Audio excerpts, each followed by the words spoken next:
जाते हैं तो पंडित जी से कहते हैं पंडित जी चरणामत दे दीजिए। चरणामत क्यों मांगते हैं? क्योंकि मंदिर का जो जल है, आरती पूजन अर्चन भजन कीर्तन का तरंग उस जल में चली जाती है। वो जल जब हमारे अंदर जाता है तो हमें अविरल भक्ति प्रदान करता है, एक अलग से शक्ति प्रदान करता है। इसलिए हम पंडित जी से कहते हैं पंडित जी जल दे दीजिए, चरणामत दे दीजिए।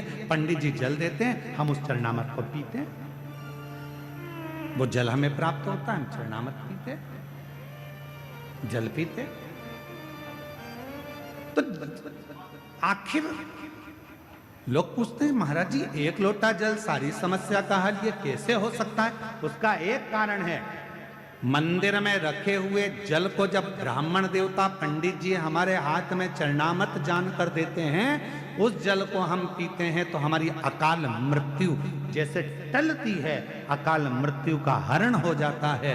उसी तरह जब हमारे घर में मटके में हंडे में पानी की टंकी में जो पानी भरा रहता है, जल भरा रहता है, और हम एक लोटा जल उसमें से भर कर लेकर जाते हैं, तो दिन भर हमारे घर में जो चर्चा होती है, दिन भर हमारे घर में जो तकलीफें होती है, दिन भर हमारे भीतर जो दुख तकलीफ होती है, हमारे मन की बात हमारे घर के पानी के हंडे में तरंगों में चली जाती है। और जब हम लोटा भरकर जल शिव को चढ़ाते हैं तो शंकर जी हमारे उस जल से समझ जाते हैं कि इसको तकलीफ कितनी है, और बाबा दुख मिटाना प्रारंभ कर देते हैं।